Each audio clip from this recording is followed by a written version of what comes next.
¿Escucha bien? Bueno, mucho gusto. Los que me conocen, Juan Carlos Zapietro, hago pediatría y también medicina del deporte. ¿Mm? Este va a ser el tercer año, pero son 2 años más como alumno en la escuela, casi 3, así que no va a ser lo mismo. Siempre cada año se aprende más cosas y va a ser todo distinto. ¿Estamos? Bueno, la idea es empezar a hablar de la célula.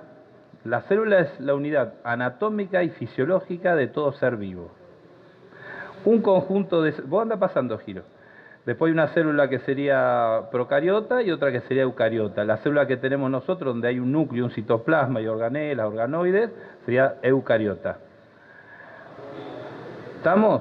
Entonces vamos a tener que tiene un núcleo, nucleolo, mitocondria. Estas serían todo el aparato de Golgi. Estas son todas organelas, que sería la eucariota. Y la procariota no carece de núcleo y citoplasma, es menos diferenciada. La otra anda pasando nomás. Bueno, que esto es lo que está hablando, ¿eh? Seguí pasando nomás. Todo conjunto de células va a formar un tejido y están relacionadas entre sí. Después un conjunto de tejidos va a generar órganos cuando están relacionados entre sí. Y después un conjunto de órganos va a generar lo que son los sistemas o aparatos. Esto, por ejemplo, acá estamos viendo todo el sistema, todo esto sería la parte ósea. Entonces, donde vamos a ver, esta sería un frente, donde vemos ahí el cráneo con el hueso frontal, los pómulos, maxilar superior, inferior, las clavículas, las costillas, el esternón, por donde se une, columna vertebral. Esta sería la cintura pelviana. ¿Estamos? Acá vemos que el hombro, tenemos el húmero, el cúbito y el radio, lo que es el macizo carpiano, lo que son las falanges con los dedos. Y después vemos acá lo que es fémur, rodilla, que sería tibia, peroné, y la parte de pie. Nosotros, ¿qué es lo que tenemos que tener la idea de esto como karatecas? Que el hueso es un órgano vivo, al cual uno al estimularlo genera cambios que en el karate van a ser cambios positivos. Nosotros no tenemos que ir hacia una artrosis, que sería cuando las superficies articulares se deterioran, sino que este hueso, seguir pasando la siguiente, ¿no? Esta es la parte posterior, ¿no? Cintura pelviana, hueso, claro, todo lo que es columna, húmero, cúbito, radio, fémur, tibia, peroné. Seguí la otra, por favor. La columna, donde vemos que la columna termina con el sacro. Acá están los famosos discos intervertebrales, que son que cuando hacemos malos movimientos, ahí vienen las hernias de disco, cuando se dice. ¿Ves? Esto tiene una parte que es pulposa, que es como, acuérdense, tipo como el bublicio, ese chicle.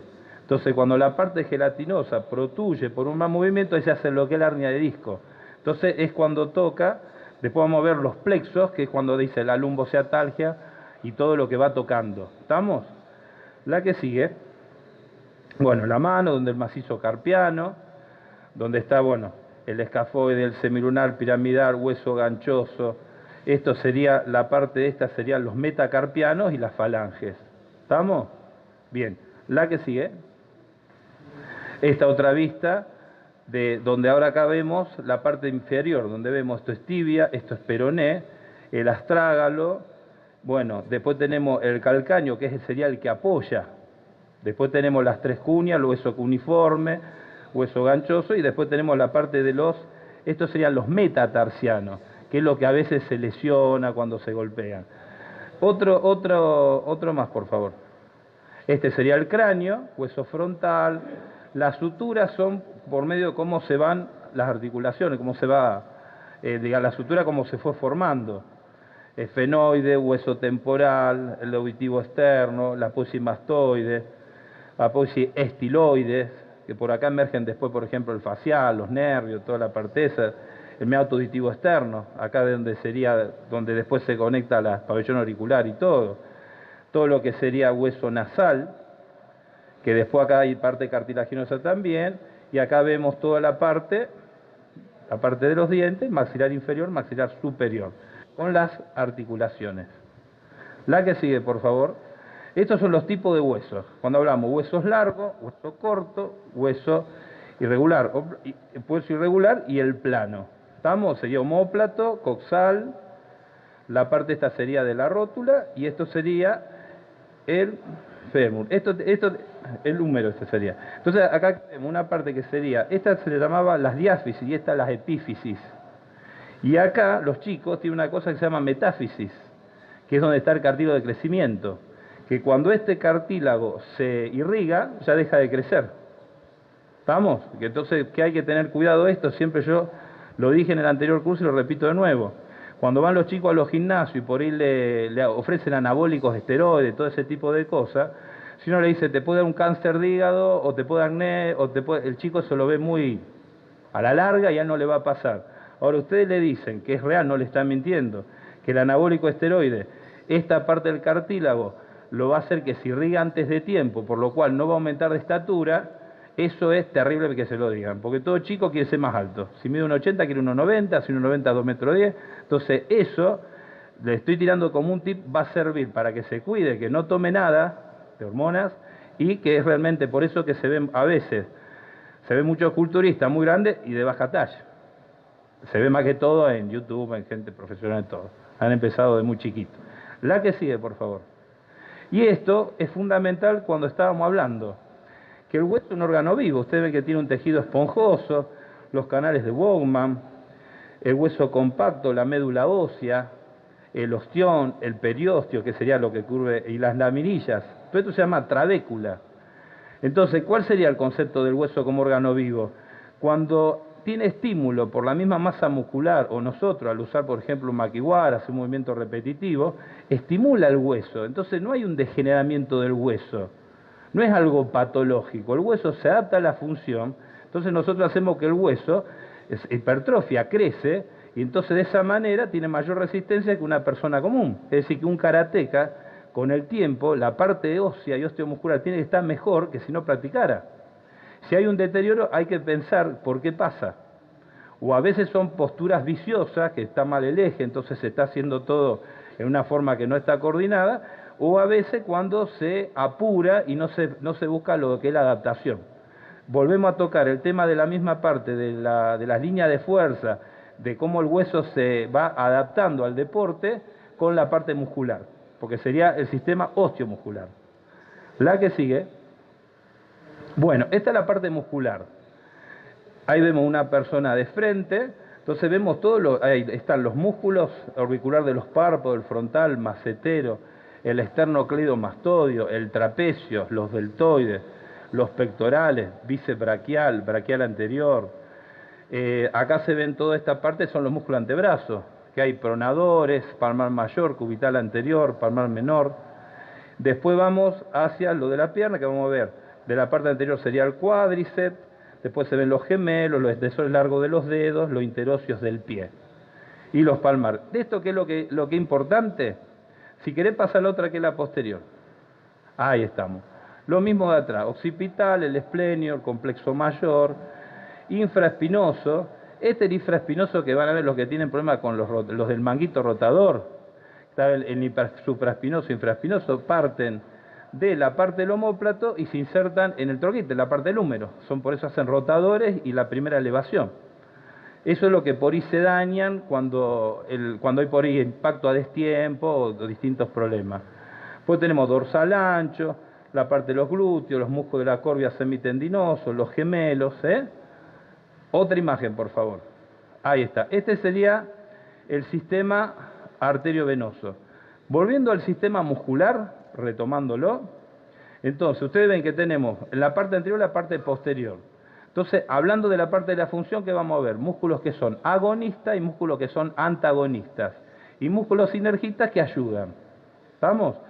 Toda esa parte muscular con la parte de la parte ósea es lo que nosotros tenemos que se especialice y le tenemos que dar importancia.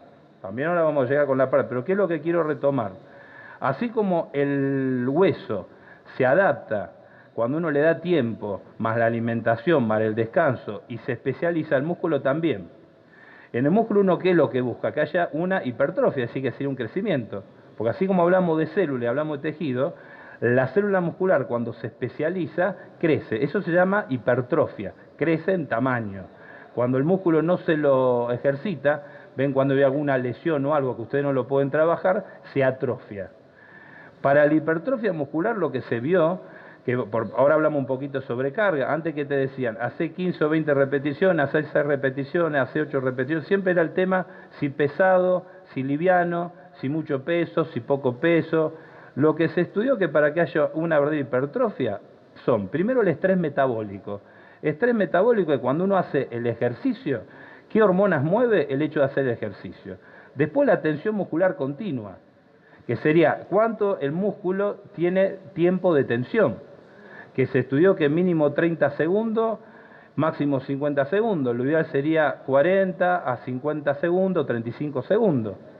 Entonces ya no es tanto 6 repeticiones, 10, 12, 15, pues si yo hago 1, 2, 3, 4, 5, 6, ¿cuántos segundos hice? Entonces la tensión muscular no hizo efecto. Y después sería que este es un concepto que tener, cuando se hace el ejercicio, ya sea la concéntrica o la excéntrica, hay una laceración muscular o una rotura muscular. Siempre que hacemos actividad física hay rotura. ¿Qué quiere decir esto? La célula uno la usa y parte de la parte muscular o la parte ósea hay una pequeña destrucción. Pero eso no es malo, porque la vida es todo. Decía Sensei Miyazato, me acuerdo en un cumpleaños, Kikiriko, decía, capaz que lo pronunció mal, que decía que el movimiento era salud, que el ejercicio era salud. Yo recuerdo en un cumpleaños, lo dijo allá. ¿Qué quiere decir esto? Cuando uno utiliza, no se atrofia. Cuando uno después espera y descansa, ahí viene la compensación y es cuando crecemos. Entonces recuerden esto, no es tanto si muy pesado, si muy liviano. Hay que hacer un estímulo, una tensión muscular donde tiene que llevar determinado tiempo. ¿Estamos? Es un concepto importante para saber. Y lo otro, que si yo hago un estímulo y después logro que haga la adaptación y ahí hago la especialización de la célula, ¿qué necesito? Reposo. Entonces el ABC sería estimulación, siempre ejercitar, siempre practicar, hay que hacer ejercicio, luego alimentarse bien, después el doctor Cabina va a hablar bien del tema de la alimentación, los macronutrientes, los micronutrientes, cómo hay que alimentarse, y el descanso. El descanso es importante. Inclusive se ve que todo el recambio celular, por eso se ve el tema ahora que fue el premio Nobel, lo del ayuno intermitente, se ve que cuando está todo en descanso es como cuando el organismo se vuelve a formar y se especializa y se recupera, inclusive hasta se desintoxica. Entonces, el ejercicio tiene que también tener un descanso. Entonces, trate de dormir tanto tiempo y traten de no estimular tanto donde no se compensa, porque siempre hay una supercompensación. Si yo entreno y no descanso, me va a traer problemas. ¿Está? Acuérdense que las horas de sueño son 6, 8 horas, lo ideal. Si uno duerme menos, ¿qué pasaba? Baja la testosterona, baja hasta más de un 60% si uno duerme menos de 6 horas.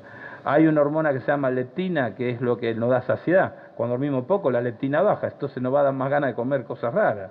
Y aumenta la grelina, que es una hormona que hace que uno coma de más. Entonces, fíjense qué importante a veces dormir bien, porque si no, el organismo como que se estresa, se pone como en una función de descompensación y hace que hagamos cosas que a la larga no nos convienen. Entonces es importante las horas de sueño. No se olviden que anatomía, fisiología, y hay una parte también de higiene. Es decir, hay una parte que hay que aprender también a conducirse. ¿Estamos?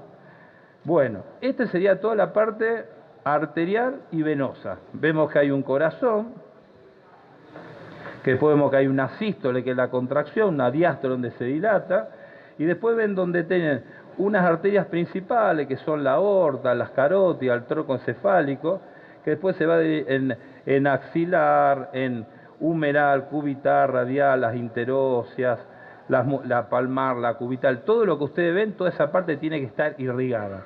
Las arterias llevan la sangre y las venas después la recogen. ¿Está la idea? Las arterias son las que irrigan, son las que llevan la sangre, las que llevan el oxígeno. En cambio, las venas son las que después las llevan.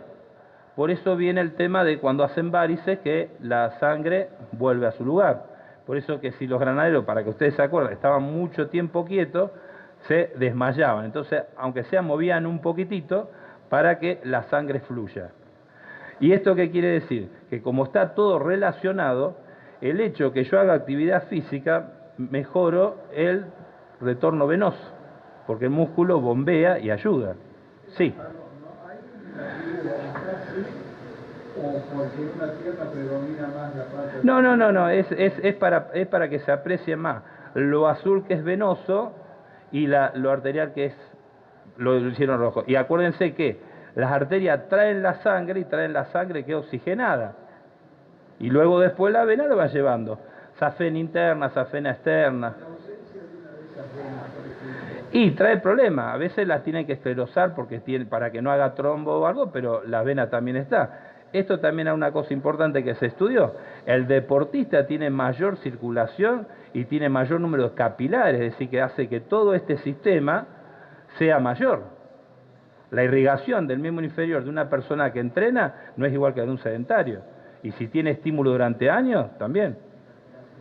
Claro, y digamos como que aparecen, porque ahora se estudió, por ejemplo, que si vos tenés un problema a nivel cardíaco, por ejemplo, y una arteria está un poquito obstruida, van a venir colaterales donde van a suplir ese lugar donde no va, entonces se va a formar de nuevo.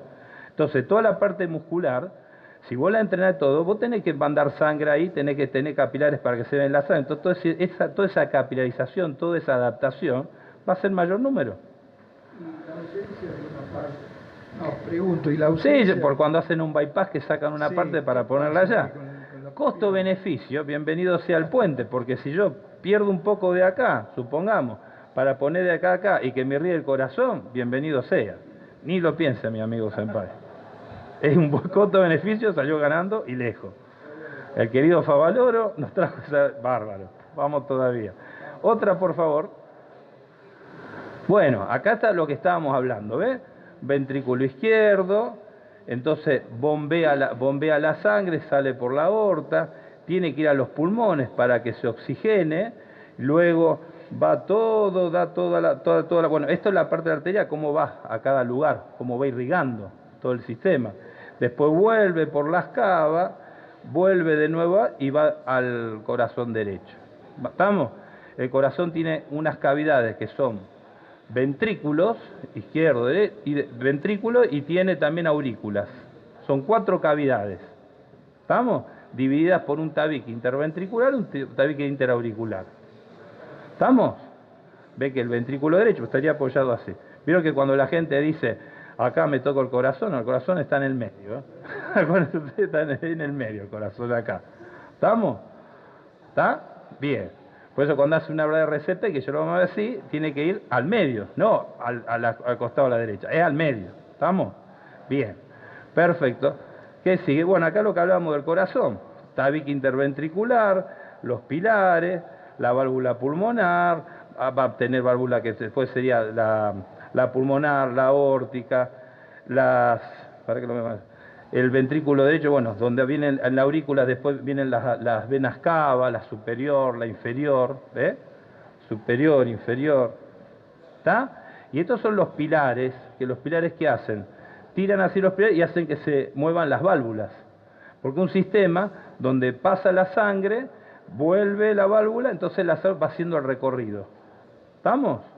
La que sigue. Bueno, y el detalle de la sangre oxigenada y la otra. La que sigue, sí. Ahí estamos viendo. Bueno, esto que estamos viendo acá, habíamos dicho células, tejidos, órganos, sistema. Esta sería la parte respiratoria. Cavidad nasal, cavidad bucal, la epiglotis, la laringe por donde luego pasa, después vendría a ser tráquea, los bronquios, derecho, izquierdo, y va a los lóbulos del pulmón, ¿eh? Izquierdo, derecho, tenemos lóbulo superior, medio, inferior, ¿ves cómo se está dividiendo? Por eso se habla siempre cardiopulmonar. Después estas imágenes van a tener, ¿eh? Vamos rápido porque tratamos de dar lo máximo posible, ¿eh? La que sí. Bueno, esto es la parte de cómo va dentro del pulmón. Tenemos la tráquea, se divide en los bronquios, derecho, izquierdo, y se van dividiendo después en bronquiolos. Bronquiolo, cada vez se va como un árbol, va llegando. Y el último de todo va a ser los alvéolos. Y ahí es donde se hace el intercambio gaseoso, ¿eh? Donde largamos el dióxido de carbono después y donde entramos el oxígeno. La que sigue. Bueno, esto sería de la parte del sistema, la que sería del sistema ya, del sistema nervioso central periférico con los plexos. Los nervios se originan de plexos y de los plexos salen como ramas. Uno dice de cervical 7, cervical 8 se une y ahí van saliendo todo. De acá va saliendo y se van formando también que son los nervios, ¿ves? El mediano, el cubital, el obturador, el radial, ciático, todo van saliendo acá. Por eso que uno tiene un problema en la columna y ¿por qué duele el ciático después hasta allá? Porque está apretando acá. Ahí va la conducción nerviosa. Y lo que estábamos hablando antes del sistema muscular, el sistema nervioso, ¿qué aprendemos? A ver la que sigue, para verla. Bueno, eso sería sistema periférico y ese sería el central. Es como si esto es una computadora, la parte, la CP, ¿qué le dicen? CPU, ¿damos? Y lo otro sería toda la parte periférica. Entonces acá, ¿qué tenemos? Cerebro, tenemos cerebelo, tenemos tronco encefálico, tenemos la hipófisis. ¿Qué se divide? Esto se divide en tálamo óptico, hipotálamo, epitálamo, ¿Ve? Acá está lo que sería el cerebelo. ¿Estamos? Tronco encefálico, puente varal, bulbo raquídeo. Esta sería la parte del sistema nervioso. Esto sería sistema nervioso central. Forma de los plexos. También está la médula espinal, que ahora tenemos otra. La que sigue, por favor. Esta es la médula espinal. Tiene un asta anterior y un asta posterior. ¿Estamos? Esto lleva haces de nervios que van, por ejemplo, el sistema motor es descendente del cerebro, ahí está el homúnculo de Pienfeld, donde hay una descarga del gesto deportivo que nosotros aprendimos, y después desciende, va al asta anterior de la médula y ahí hace la acción muscular. ¿Estamos? ¿Está? La que sigue, a ver si está. Con lo encima. Bueno, entonces ahora vamos a explicar todo esto, vamos ahora a ver cómo funciona. Es sencillo. Cuando tenemos la parte osteomuscular y nerviosa, vamos bien al karate do. Si yo estoy haciendo un movimiento y el movimiento lo hago hayako, lo hago lento, lo hago rápido, la inervación yo le estoy mandando al músculo y al sistema nervioso, porque hay una placa motora en donde es neuromuscular y el sistema nervioso manda un impulso nervioso, el sistema nervioso llega al músculo y el músculo hace la reacción. Y entonces tenemos, cuando hablamos de musculatura, todo, como ahora empezamos a entrar con la fase de la contracción muscular, todo, en los tipos de músculos. Tenemos un músculo que es triado, músculo que es esquelético, que es el que nosotros usamos en la parte osteomuscular, y tenemos un músculo que sería liso, que es el que tienen las vísceras. Que ahí dice, fisiología, utilización de sustrato metálico. Esto después vamos a hablar, estos son los sistemas energéticos. Pero entonces, volvamos de nuevo para que entiendan cómo el movimiento. En la parte del cerebro da la imagen que se llama el gesto deportivo, que es lo que uno aprendió. Es cuando aprendió en el Quijón o cuando aprendió un kata, entonces lo internaliza. Eso cuando manda el impulso va del sistema nervioso, va al sistema periférico. Todo eso ramillete que nosotros mostramos ahí, la placa motora sería donde el nervio llega al músculo. Cuando llega al músculo, ahí hace el movimiento. Y tenemos distintas fibras. Unas fibras que son rojas y otras fibras que son blancas. O se llama tipo 1, tipo 2, que se divide en tipo 2A, 2B. ¿Qué sería esto? Ustedes recuerden así. Cuando es rojo, ¿qué quiere decir? Si tengo rojo, tengo mucha oximoglobina, que le da el color rojo, mucha mioglobina, porque necesito mucho oxígeno. Entonces, esas fibras musculares son para, ahora cuando hablemos de los sustratos de energía, para lo que es aeróbico. Son fibras que tienen mucha resistencia. Tienen mucha resistencia, pero va a tener una contracción lerda. Y después hay otro tipo de fibra, que son las fibras blancas, que están divididas, y que esas son que tiene poca mioglobina, entonces no va a ser de color roja, va a ser más blanca. Esas son de potencia, esos son de movimientos potentes, donde tiene un estímulo, donde tiene que ser más potente para que uno realmente las utilice, y en donde tiene menos resistencia, porque son para potencia. Y después hay unas fibras que son mixtas, que no son ni la roja ni las blancas, pero está dentro de más de potencia, las blancas. ¿Qué es lo que pasa? Si yo entreno mal, voy a hacer que toda esa cantidad genética de fibras mixtas que yo tengo se pasen, en vez de a la parte de fibras blancas, que nosotros necesitamos potencia, se va más a la parte de fibras rojas, que van a ser más lentas. Entonces, ¿qué quiere decir esto? En el entrenamiento sí o sí tenemos que hacer también movimientos explosivos. ¿Por qué? Porque la reacción en el Karate-Do va a ser explosiva. Esto es como si uno quiere entrenar a un arquero, igual que a la mayoría de los chicos que están haciendo el fútbol. El arquero le tiene que dar mayor potencia, porque ¿cuándo el arquero se va a mover despacio? Para que le hagan el gol nomás.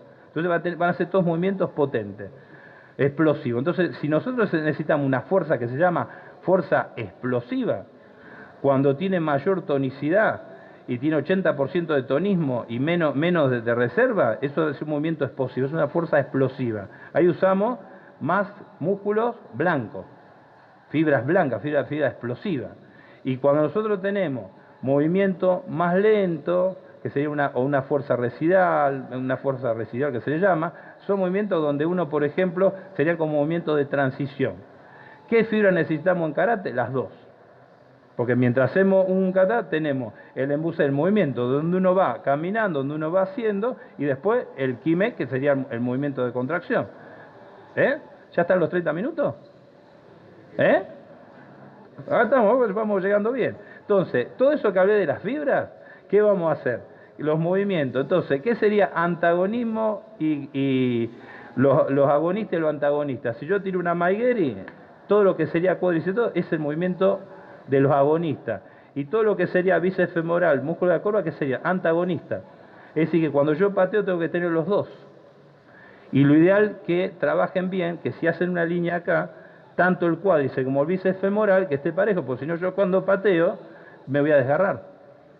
Entonces tiene que estar las dos cosas bien.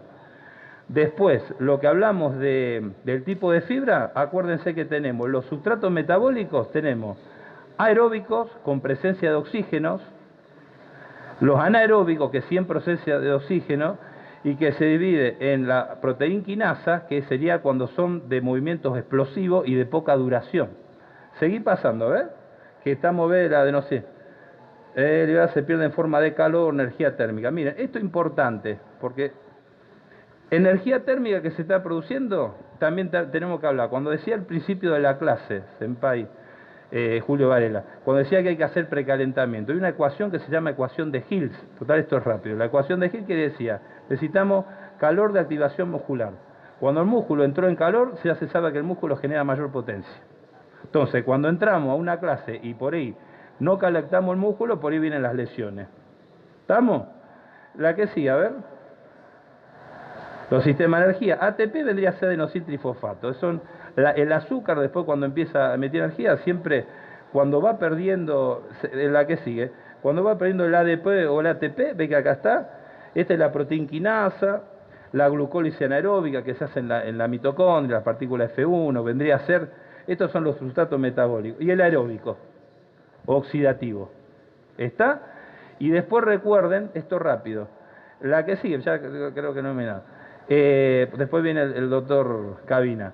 Acuérdense lo siguiente, tienen que entrenar, descansar, comer bien, dormir bien y siempre tiene que haber movimientos para estimular todo esto. Y cuando hay repetición del movimiento, cuando hablamos del sistema nervioso central, no solamente al cerebro, sino que va al cerebelo, que son las actitudes aprendidas, que es como tocar un instrumento. Entonces después van a hacer los movimientos casi sin pensar. El cuerpo tiene memoria, entonces siempre hay que hacer, y después existe la memoria muscular. ¿Estamos? Perfecto. Va a seguir el doctor. Dominativo sin más.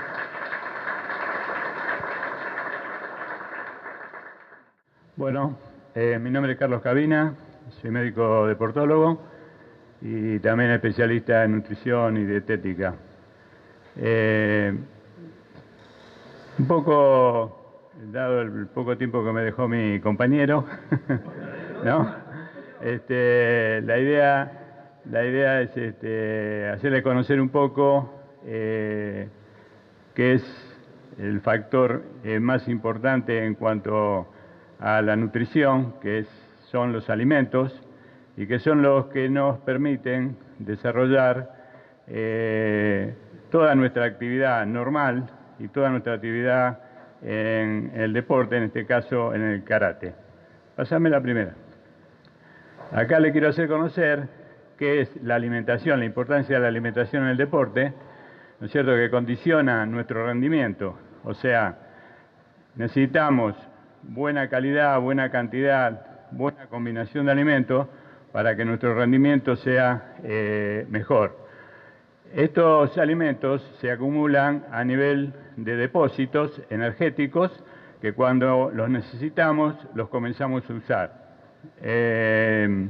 Fundamentalmente,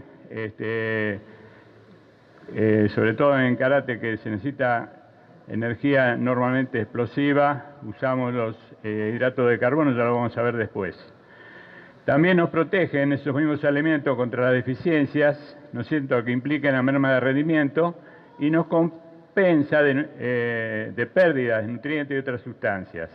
Además, nos ayuda a mantener nuestro peso corporal de acuerdo a cómo combinemos esos alimentos.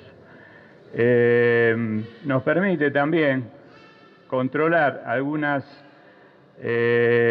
sustancias que no se metabolizan fácilmente, como son las grasas, el colesterol y el ácido úrico.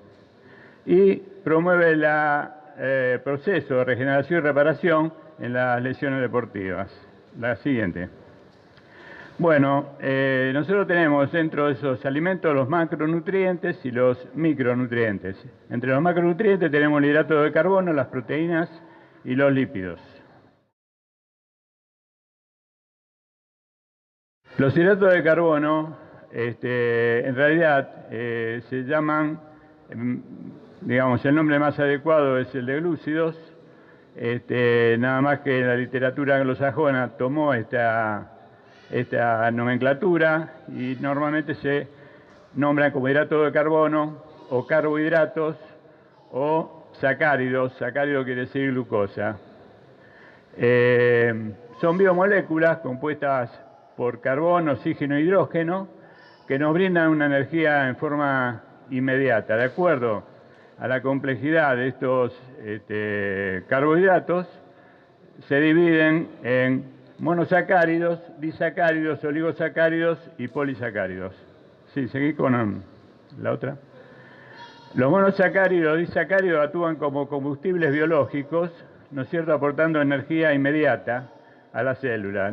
Son responsables de mantener la actividad de los músculos, la temperatura corporal, la presión arterial y el correcto funcionamiento de intestinos y neuronas. Los monosacáridos está la glucosa, la fructosa, la galactosa. Entre los disacáridos, la sacarosa, la laltosa, la maltosa. Y entre los polisacáridos, celulosa, almidón, glucógeno y quitina. En realidad, esto se propone que el 50-60% de energía diaria del organismo debe provenir de los glúcidos. Eso se modifica de acuerdo a la actividad que desarrolla la persona. Si es una persona que no practica ningún deporte, que hace vida sedentaria, generalmente es poco menos, entre alrededor de 48-50% de glúcidos. ¿Seguimos? El otro componente de los macronutrientes son las proteínas. Las proteínas están formadas, como ustedes saben, por aminoácidos.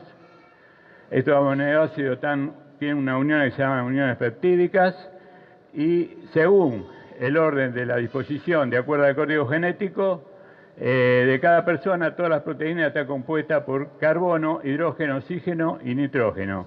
Y además pueden tener azufre y fósforo. Seguimos. Seguimos con la otra. Luego tenemos los lípidos. Los lípidos son también moléculas orgánicas compuestas por carbono, hidrógeno y menos cantidad de oxígeno. Pueden contener también azufre, fósforo y nitrógeno. ¿Seguimos? Estos lípidos se dividen en saponificables porque tienen ácidos grasos y complejos, simples y complejos, y insaponificables, que son los que no tienen ácidos grasos. ¿Seguimos? Bueno, acá tenemos los ácidos grasos. Los ácidos grasos son biomoléculas constituidas por lípidos, que forman a partir de una cadena de hidrógeno y carbono lineal. Y para explicarlo, como decimos acá, puse esto para tener un lenguaje más simple, son parte esencial de la composición de la mayoría de las grasas y aceites que podemos encontrar en medio natural y en los seres vivos. Seguimos. Bueno, los ácidos grasos se dividen en saturados, que son estos, que provienen de grasas animales y que poseen un punto de fusión elevado, son sólidos y forman parte de las membranas celulares. Están asociados con las proteínas y son necesarios para el funcionamiento de estas, ¿no es cierto? Se encuentran en alimentos como la carne, la grasa, la manteca y los embutidos. ¿Seguimos?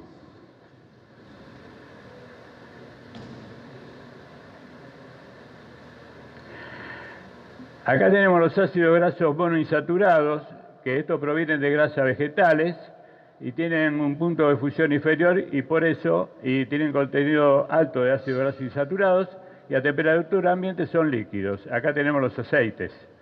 El principal ácido graso monoinsaturado es el ácido oleico. Seguimos.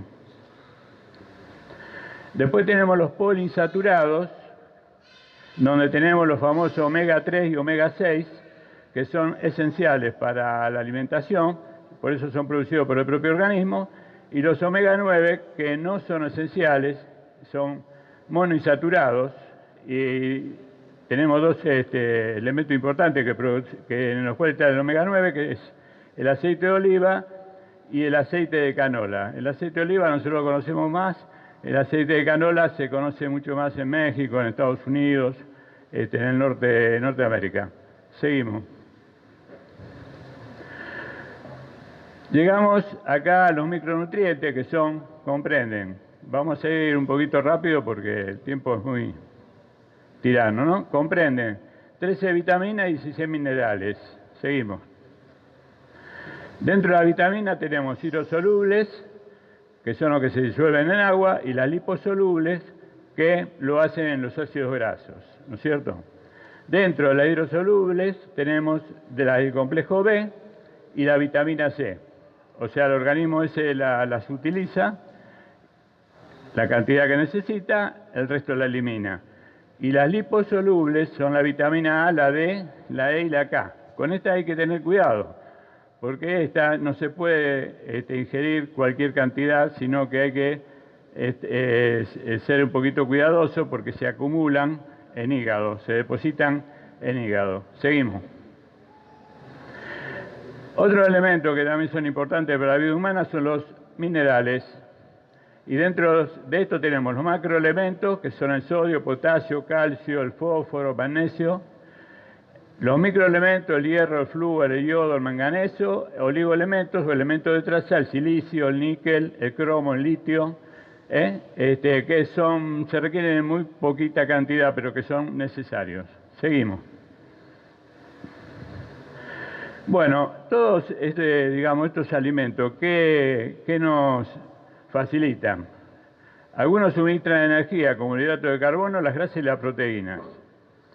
Otros construyen y conservan, que son las proteínas, y otros producen protección y control y conservación de la función, que son las vitaminas y los minerales.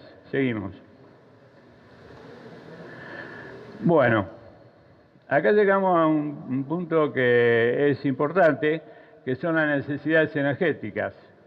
Los deportistas entrenan prácticamente a diario, los que entrenan a diario. La ingesta energética proviene fundamentalmente de hidrato de carbono, siendo un mínimo de 5 a 7 gramos por kilo de peso por día. La ingesta proteica depende del tipo de actividad física realizada, la masa muscular, el sexo, y también depende de los depósitos de glucógeno muscular almacenado y la cantidad de hidrato de carbono de la dieta. Como norma general, es hasta 1.8 gramos por kilo de peso día.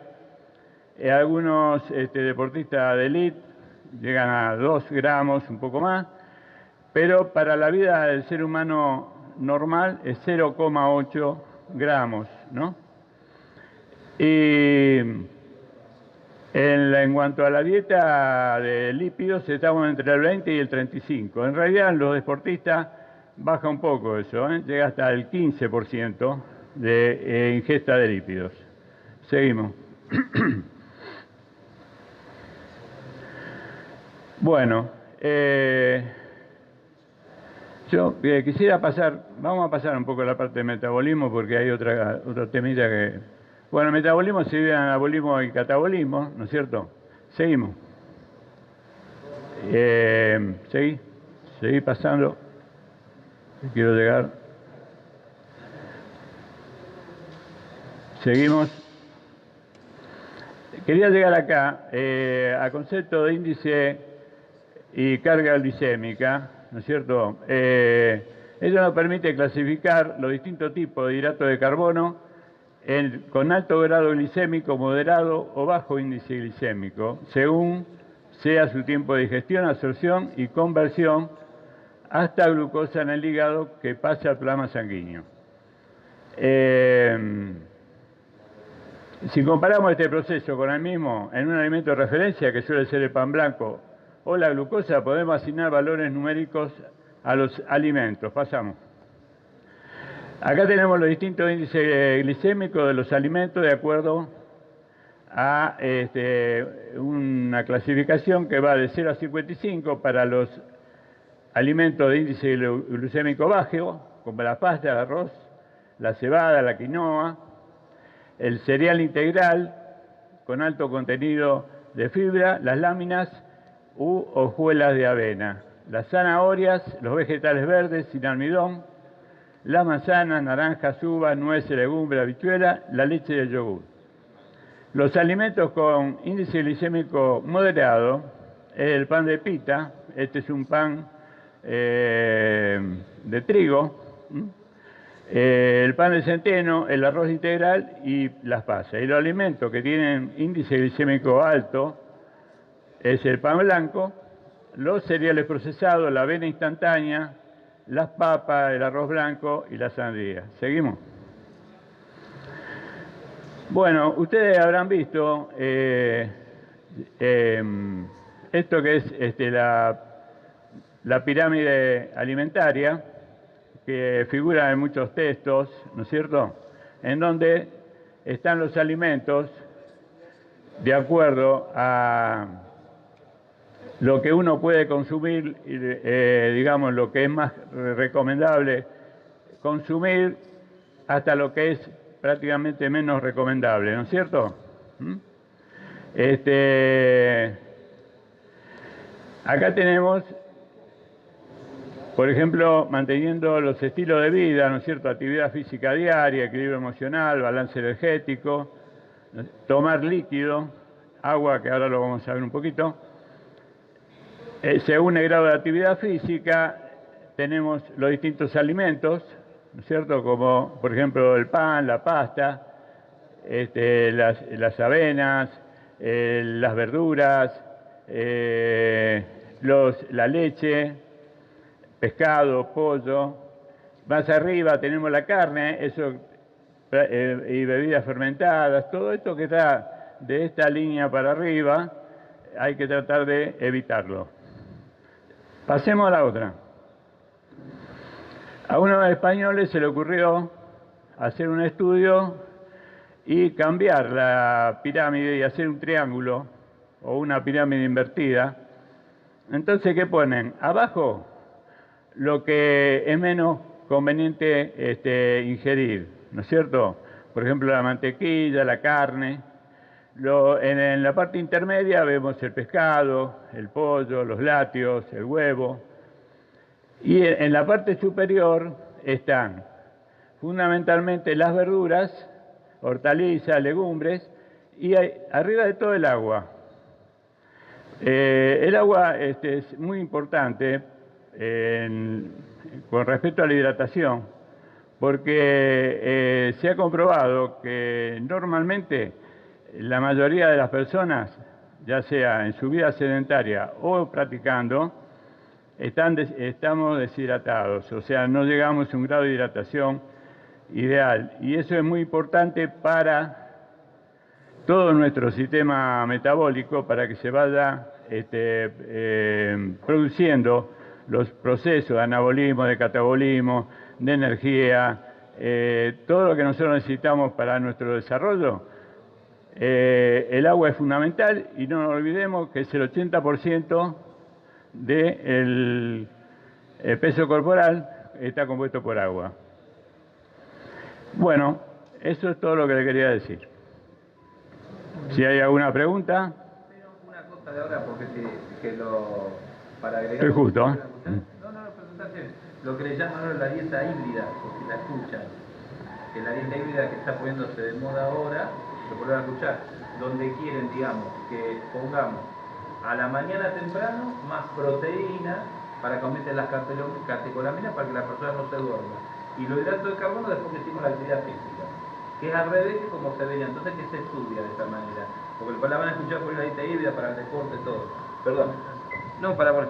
Como que a la mañana necesitamos todo esto que es proteína sí. Y generalmente a la mañana acá en la cocina hacemos esto. Mantequilla con factura, un café con leche azucarado. Entonces se levantó a la mañana porque uno está y metió todo este azúcar. ¿Esto qué hizo? Levantó la insulina. ¿Qué hace cuando levanta la insulina, doctor? Se duerme uno. Y es como que es al revés. A la mañana necesitamos, aunque parezca mentira, lo que sería, por ejemplo, frutos secos, necesitamos huevo, que después entonces el azúcar se estudió, que no sube tanto la glicemia, es muy bueno para los diabéticos.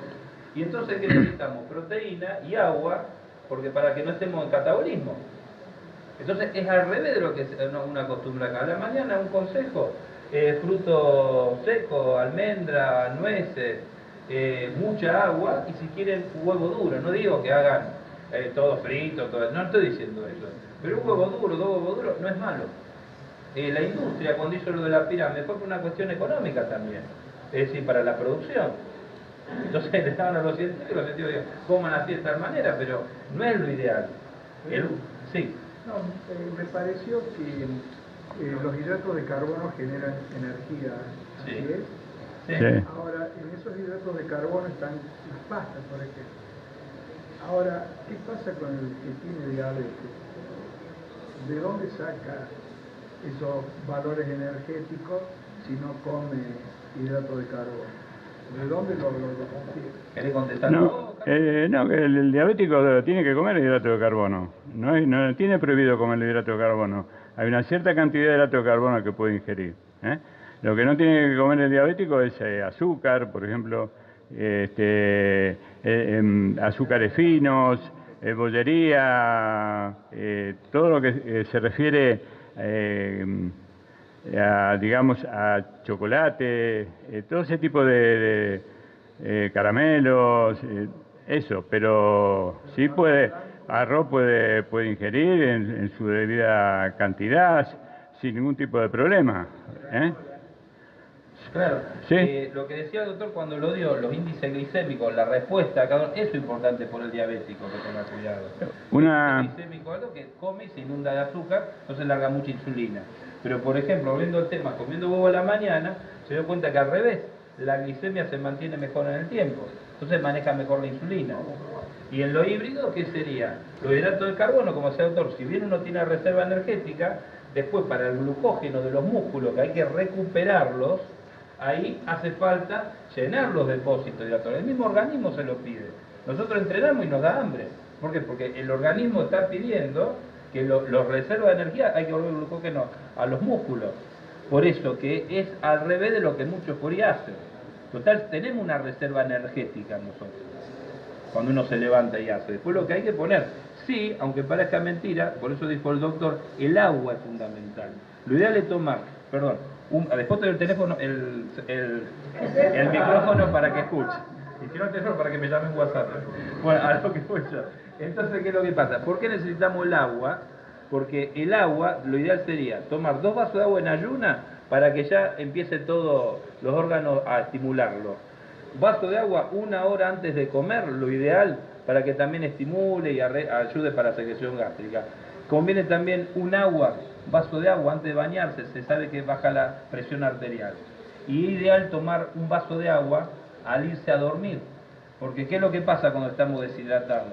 Si ustedes ven que cuando yo expliqué todo el sistema de las arterias, donde transcurre todo, pasan los depósitos, los alimentos, los kilomicrones que serían todos los lípidos, todo que van pasando, todas esas cosas, si uno le falta agua, hagan de cuenta que está concentrado. Entonces eso predispone más a un infarto o cualquier cosa. ¿Por qué? Porque es como que viene todo más turbio, hagan de cuenta. La idea es esa. Si está bien hidratado, es como que ya hay más solvente y no tanto soluto, si lo quieren ver. Agua, no mate, no té. Agua es lo ideal, porque el agua transfunde por todas las membranas, por hombro se va para todos lados. El micrófono Pero vamos a aclarar una cosita, no cualquier agua, no el agua de la canilla, no, y tampoco tener en cuenta que la sed, uno tiene sed y entonces es el parámetro para decir ahora tomo agua. O sea, uno tiene que ir hidratándose, supone uno tiene una práctica intensa en el dojo de 1 hora y media, entonces cada 15 minutos necesitaría un sorbo de agua con minerales. Y no vamos a nombrar los nombres, ¿no es cierto? Pero por ejemplo, agua mineral, no el agua de la canilla. El agua de la canilla hace que uno toma un sorbo y es como si se le pasó la sed. Y la sed no es la que marca si uno está hidratado o deshidratado, sino el hecho de decir, necesito de acuerdo a la persona, el peso, la actividad y demás, entre 1,5 litros y 2,5 litros, 3 litros de líquido diario. ¿Vos querías hablar? ¿Alguien quería hacer una? Ah, bueno. Bueno, muy bien. Muchas gracias, Sensei.